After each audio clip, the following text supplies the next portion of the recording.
और चलिए खबरों की शुरुआत करते हैं। सीएम योगी आदित्यनाथ ने आज लखनऊ में प्रेस कॉन्फ्रेंस की। योगी के साथ अनुराग ठाकुर, कौशल किशोर और दिनेश शर्मा भी मौजूद रहे। योगी ने कॉन्फ्रेंस शुरू करने के लिए यूपी सरकार के 5 साल के कामकाज को प्रस्तुत करती एक फिल्म भी दिखाई। यूपी चुनाव के लिए यहां भाजपा का थीम सॉन्ग रिलीज किया। योगी ने कहा कि बीते 5 साल में भाजपा सरकार ने क्या किया है, ये बताना मेरा परम दायित्व है। योगी ने कहा कि कोरोना काल में जीवन और जीविका को बचाने के लिए हमने जो किया उसे दुनिया ने सराहा है। योगी ने बताया कि अब तक 26 करोड़ 48 लाख कोविड वैक्सीन के डोज लग चुके हैं। हमारे यहाँ के छात्र प्रतियोगी परीक्षाओं की तैयारी करने राजस्थान के कोटा गए थे। हमने उन्हें लॉकडाउन के दौरान उन्हें सुरक्षित उनके घर तक पहुंचाया। यूपी के 40 लाख प्रवासी श्रमिकों को सफलतापूर्वक उनके घर तक पहुंचाने और खाने पीने की व्यवस्था की।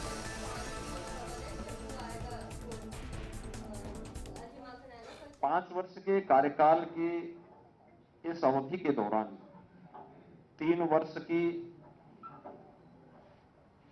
एक यात्रा हमारी वह है जिसमें निर्विघ्न रूप से प्रदेश सरकार ने प्रदेश की छवि को बेहतर तरीके से आगे बढ़ाया। लेकिन अगले 2 वर्ष वैश्विक महामारी कोरोना एक चुनौती बनकर के न केवल हमारे सामने बल्कि पूरी दुनिया की मानवता के सामने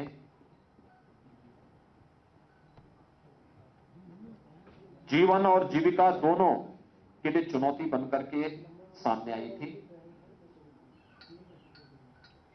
ये हम सबका सौभाग्य है कि इस देश के यशस्वी प्रधानमंत्री आदरणीय नरेंद्र मोदी जी के नेतृत्व में और उनके मार्गदर्शन में भारत का कोविड प्रबंधन दुनिया के लिए एक नजीर बना, जिसमें जीवन और जीविका दोनों को बचाने के बेहतरीन अनुभव भी थे और जो व्यावहारिक कार्य योजना भारत ने लागू की उसके परिणाम को भी दुनिया ने सराहा है। ज्ञानेंद्र शुक्ला हमारे साथ जुड़ गए हैं। ज्ञानेंद्र जी, जिस तरह से लगातार जो योगी हैं वो अपनी एक छवि गढ़ रहे हैं, जिस तरह से बयानबाजी करते हैं, जो एक बयान भी उनका सामने आया जिस पर उन्होंने कहा कि पहले बाहुबली चला करते थे यूपी में, लेकिन अब जब से बीजेपी की सरकार है सिर्फ बाहुबली ना चल के हनुमान जी चलते हैं, यानी कि हनुमान जी का राज है, या एक छवि जो है वो करने की कोशिश की है। और अब प्रेस कॉन्फ्रेंस की है, उसके द्वारा उन्होंने ये भी बताया कि सरकार किस तरह से काम कर रही है। बिल्कुल, देखिए, मुख्यमंत्री योगी आदित्यनाथ ने कहा कि 5 साल पहले जब उनकी सरकार आई थी तो बीजेपी ने कुछ संकल्प लिए थे और उस संकल्प की दिशा में जो भी इस सरकार ने किया है उसकी रिपोर्ट देना उनका कर्तव्य है। और यही आज उन्होंने अपनी उपलब्धियों का बखान किया। और उन्होंने ये पहले तो कोरोना महामारी के बारे में भी बताया कि किस तरीके से उपलब्धियां थी, कैसे कोशिशें की गई, जो प्रवासी कामगार थे उनके लिए कैसे इंतजाम किए गए, ऑक्सीजन प्लांट 581 स्थापित किए गए हैं।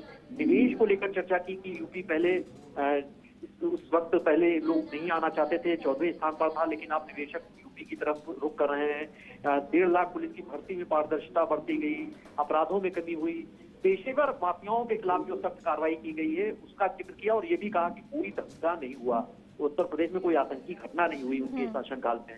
और इसके अलावा जो स्मॉल स्केल इंडस्ट्री है वहां पर किस तरीके से उन्होंने उसकी तब्दील किया, एंटी गो माफिया टास्क फोर्स ने जो तमाम कब्जे थे किस तरीके से छुड़ाए उसका जिक्र किया उन्होंने। इसके अलावा गेहूं धान के साथ उसकी खरीद के साथ ही गन्ना किसानों का भी जिक्र किया। उन्होंने बताया कि किस तरीके से उत्तर प्रदेश में पहले जहां 64 लाख टन चीनी होती थी 116 लाख टन चीनी का उत्पादन हो रहा है, महिला सशक्तिकरण हो रहा है। तो एक तरीके से पूरा उन्होंने अपनी उत्तर प्रदेश की सरकार में शासन में 5 साल में जो काम किया उसका एक रिपोर्ट कार्ड पेश किया है। और ये चुनाव के वक्त क्योंकि विपक्षी खेमा लगातार हमलावर रहा है, खासतौर से समाजवादी पार्टी अखिलेश यादव कहते रहे हैं कई वक्त पर कि मुख्यमंत्री अपना उपलब्धि बताएं, तो आज ऐसा लगता है कि उस जवाब देने की बारी थी मुख्यमंत्री योगी आदित्यनाथ की, जिसमें उन्होंने अपनी सरकार की तमाम उपलब्धियों का बखान किया और विपक्षियों पर तीखे हमले भी किए। बिल्कुल, और ज्ञानेंद्र जी आप हमारे साथ बने रहिए, अगली खबर का रुख करते हैं।